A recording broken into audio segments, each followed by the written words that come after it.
Hey, my name is Adam Geissler. I'm here today to make a Bulleit Rye smoked old fashioned using the smoking box technique where we're gonna actually smoke some wood chips on your cocktail. Smoking cocktails is a fairly new technique. You saw this come out several years ago, but you're now starting to see this at home. All you need's a smoking gun and some oak chips. So to make this Bulleit Rye smoked old fashioned, we're gonna start with our award-winning Bulleit Rye whiskey. You're gonna use 2 parts.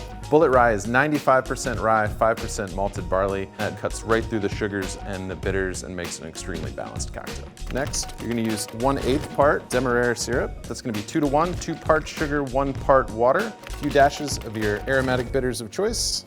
Then you're just gonna add ice and stir for 10 to 15 seconds to make sure you get the proper dilution.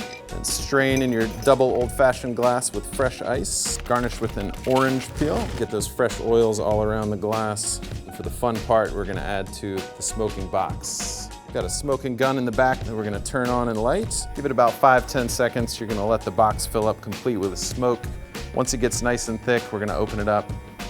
Cheers, Bulleit Rye smoked old fashioned.